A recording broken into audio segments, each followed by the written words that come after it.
Bonjour mes élèves, chapitre numéro 7, le courant électrique alternatif sinusulaire. Dans un circuit électrique fermé, on a un courant électrique. S'il y a un courant électrique, donc on a une tension électrique. Mais quels sont les types de tensions électriques? Donc les types de tensions, on a deux types de tensions. Tension électrique continue, si elle est constante, elle ne varie pas au cours de temps. Des exemples, par exemple, tension aux bornes de P, tension aux bornes de batterie, etc. Deuxième type de tension électrique est dite variable, si elle varie au cours de temps. Des exemples, par exemple, on a la tension aux bornes d'une dynamo, aux bornes d'un prise de secteur, etc. Maintenant, comment visualiser cette variation de tension? Comment faire la différence entre les types de tensions? Donc, on utilise un appareil de visualisation, on appelle l'oscilloscope. Donc voilà l'appareil de visualisation de la variation de tension au cours de temps. Dans l'écran de l'oscilloscope, on a deux axes, un axe vertical de tension, de la variation de tension, et un axe horizontal de la variation de temps. La définition de l'oscilloscope donc est un appareil électrique qui permet de visualiser la variation de la tension en fonction de temps. Elle est constituée d'un écran, donc cet écran gradé verticalement et horizontalement. Donc voilà l'écran. Donc on a deux axes, axe vertical, axe de tension, et deuxième axe horizontal, axe de temps. Quoi d'autre? On a deux entrées nommées X et Y. Voilà, nommées X et Y. Et une borne représente la masse électrique. Voilà la borne de la masse. On a des boutons, boutons qui permettent de régler le temps de balayage, horizontal, de spot lumineux, axe correspondant ou temps. On appelle la sensibilité verticale. Par exemple, donc SH, le symbole, donc la sensibilité verticale, le symbole SH, par exemple, donc SH égale à 20 millisecondes par division ou par gradation. SH égale à, par exemple, 0,5 millisecondes par division, etc. Deuxième bouton qui permet de régler le balayage vertical, de spot lumineux, axe correspondant à la tension électrique. On appelle la sensibilité verticale. Par exemple, la sensibilité verticale de symbole, donc le symbole SV, par exemple, on a SV égale à 0,1 volts par division, SV égale à 10 volts par division. Et on a troisième bouton, cet bouton utilisé pour sélecteur le mode de tension, on a deux types de modes, continu, DC, et alternatif, AC. Maintenant, on visualise la tension, premier type de tension, tension continue. Donc, les étapes ou la démarche. Donc, on règle le bouton sélecteur sur DC et la sensibilité verticale. Donc, voilà le bouton de sélecteur DC. Donc, on règle dans DC. Puis, la sensibilité verticale sur SV égale à 5 volts par division. Donc, voilà la sensibilité verticale, on règle en de valeur 5 volts par division ou balayage vertical. Et on branche le pôle positif de la pile à l'entrée X et le pôle négatif de la pile à la masse. Donc voilà la masse. Et maintenant, voilà l'expérience. Donc voilà l'oscilloscope. Donc on prend la pile donc, au borne positif. Donc voilà, l'oscillogramme se déplace en haut. Ok, donc, et la valeur de tension reste constante au corps de temps.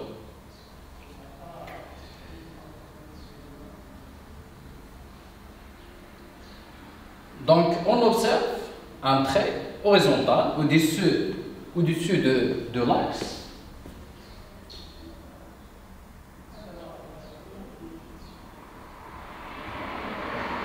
Au-dessus de l'axe de temps. Ceci explique que la tension aux bornes de la pile est une tension continue. C'est une tension continue. Elle est constante. Mais comment calculer la valeur de tension aux bornes de la pile? Donc, on retourne maintenant à l'expérience pour déterminer comment calculer la valeur de tension. Donc, voilà, donc on utilise la formule suivante. Donc, on a U égale Y. Y, c'est le nombre de gradations en division. Multiplie fois la sensibilité verticale de symbole SV. Donc, comment déterminer la valeur ou comment déterminer le nombre de gradations Y à partir de l'oscillogramme. Donc, Y égale, donc on retourne à l'oscillogramme, donc voilà comment. Donc, à partir de l'axe horizontal de temps, on commence de calculer le nombre. Donc, voilà 1, 2. Donc, on a Y égale à 2 gradations. Donc, Y égale à 2 divisions. Et comment déterminer la valeur de la sensibilité verticale? Donc, SV égale. Donc, voilà, dans l'oscilloscope, on a la sensibilité verticale égale à 5 volts par division. Donc, SV égale à 5 volts par division.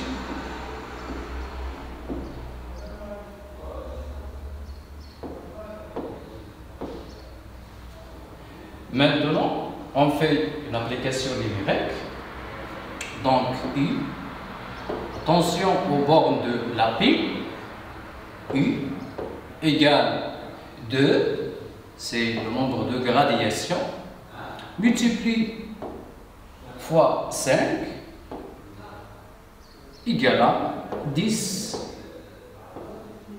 volts.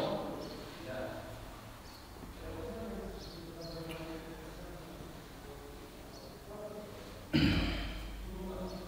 donc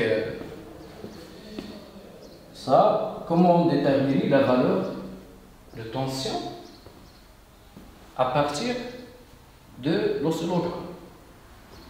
Donc, ça c'est l'observation. Donc on observe un trait horizontal au-dessus de l'axe de temps. Ceci explique que la tension au bord de la pile est une tension continue, constante au cours de temps. Donc voilà l'expérience. Donc on utilise pour déterminer la valeur de tension au bord de la pile. Donc on utilise la relation suivante. U, la tension au bord de la pile, égale Y, le nombre de gradations, multiplié fois la sensibilité verticale SV. Avec tension en volts, du symbole V, et la sensibilité verticale SV égale à SV de l'unité volt par division. Y, c'est le nombre de gradations par division. Voilà l'exemple déjà calculé, déjà fait. Maintenant, on passe à la deuxième type de tension, tension alternative, sinusoïdale. Donc, les étapes, quelles sont les étapes? Donc, on fait pour déterminer la tension, donc on règle le bouton sélecteur sur le mode AC, voilà, et la sensibilité verticale, par exemple, SV égale 5 volts, voilà, 5 volts par division. Et la sensibilité horizontale, SH, voilà, SH, en 5 millisecondes par division. On branche un pôle de GPF à l'entrée X et l'autre pôle à la masse. L'autre pôle à la masse. Voilà l'expérience. Donc, l'expérience, donc on prend GBF.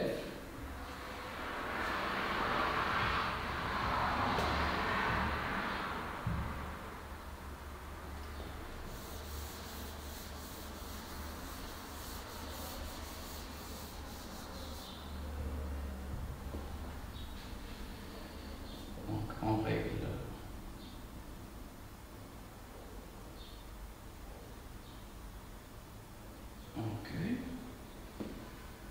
Ok. On commence maintenant. Donc voilà, donc si on branche GBF au bord de l'oscilloscope, donc voilà l'oscillogramme. Donc c'est qu'est-ce qu'on observe? Donc on observe une variation de tension au corps de temps. Ok. Donc maintenant on continue.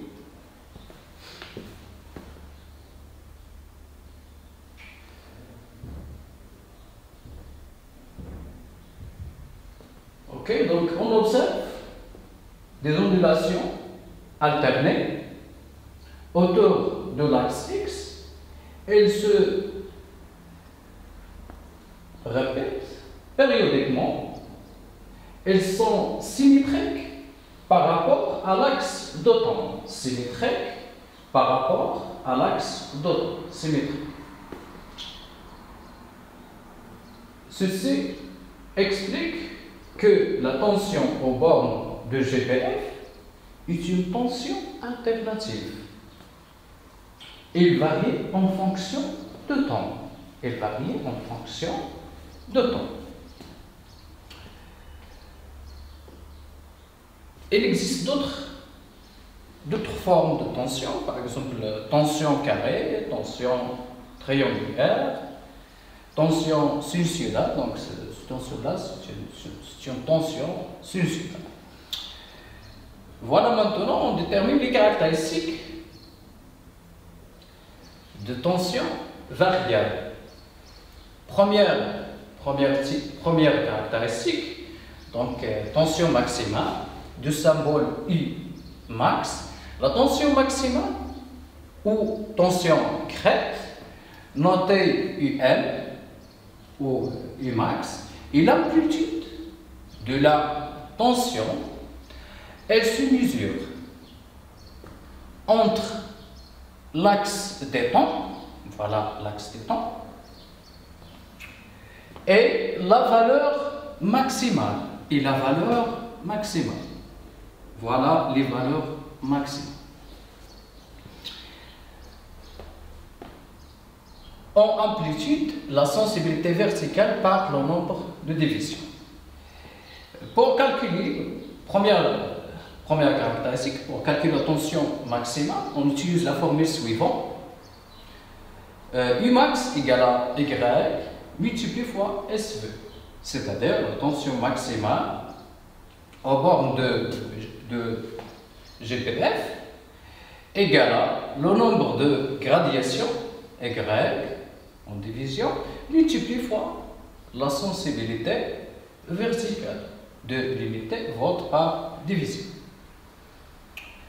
Voilà dans cet exemple, donc le nombre Y, comment déterminer Y, le nombre de gradations. Donc voilà à partir de l'axe horizontal de temps. Donc on fait le calcul, donc 1, 2, 3. Donc Y, le nombre de gradations, Y dans cet exemple, Y égale à 3 divisions.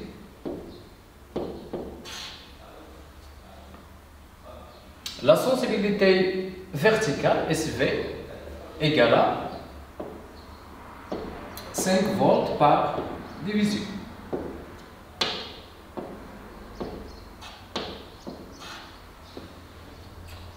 Maintenant, on fait une application numérique, donc Umax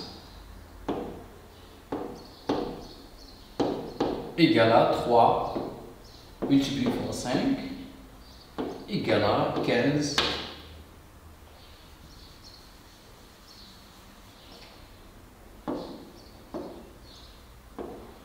15 volts. Donc ça, c'est la première caractéristique. Donc voilà l'exemple. Donc X ou Y égale à 3 divisions, 3 gradations, multiplié fois la sensibilité verticale. La sensibilité verticale égale à 5 volts par division. Et on fait le calcul de la tension maximale, donc égale 15 volts. Deuxième caractéristique,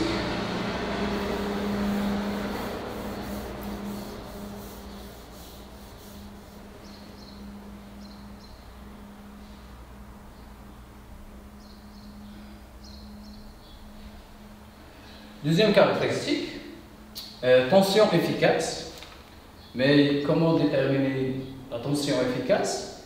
Donc on utilise l'appareil de mesure de voltmètre. Voilà la valeur de voltmètre, donc U efficace, la tension efficace, égale 10,6 volts. Et on a la valeur de tension maximale, Umax égale à 15 volts. Donc comment déterminer la relation entre la tension maximale et la tension efficace? C'est on fait la division de la tension maximale divisé par la tension efficace. Donc la valeur de la tension maximale égale à 15 volts et la valeur de la tension efficace égale à 10,6 volts. Si on fait la division, donc on trouve le résultat suivant. Donc on trouve 1,41 volts. Donc Umax, la tension maximale divisée par la tension efficace. Donc égale à 15 volts divisé par 10,6 volts égale à peu près 1,41. C'est-à-dire la relation entre la tension maximale et la tension efficace, U Umax égale à 1,41 multiplié fois la tension efficace. Et on peut écrire d'autres relations, d'autres formes. Donc Umax, tension maximale, divisé par tension efficace, égale à la racine de 2. Donc la valeur de tension maximale ou la valeur de tension efficace égale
la période.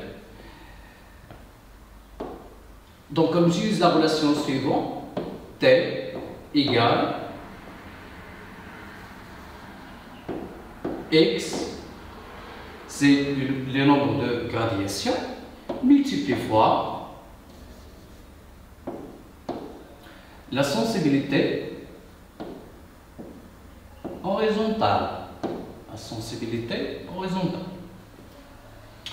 Donc, comment déterminer X, le nombre de gradations?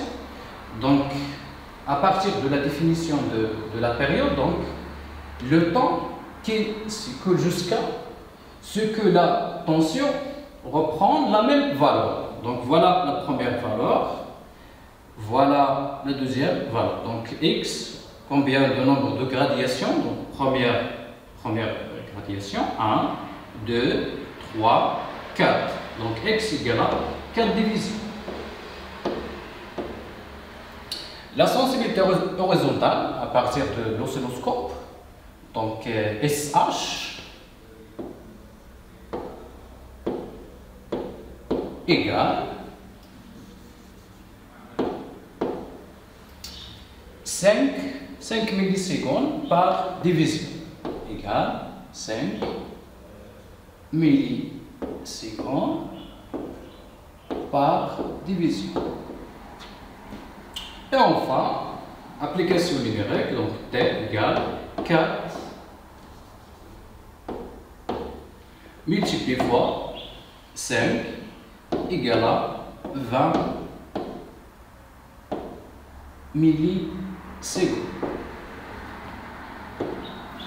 Pour convertir la période en secondes, donc on divise par 1000 et on trouve la valeur suivante, donc égale 0,0 par 1000, donc 0,02 secondes. Ok.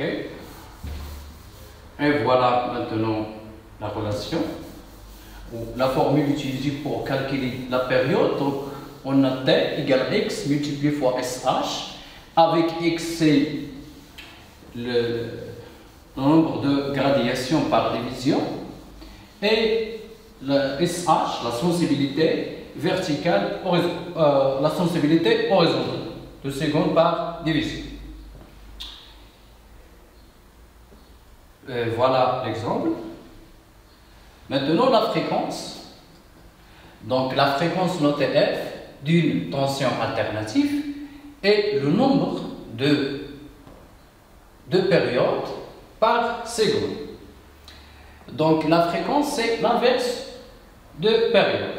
On utilise la formule suivante, F égale 1 sur T, avec l'unité de la fréquence, c'est Hertz, et le temps par seconde. Voilà l'application numérique. Donc, on a F, T égale à 20 millisecondes. Donc, on convertit en secondes, donc on divise par 1000. Donc, T égale à 0,02 secondes. Application numérique, et on trouve la fréquence en Hertz. Les caractéristiques de courant et de tension sont les mêmes, c'est-à-dire même fréquence et même période. Et merci pour votre attention.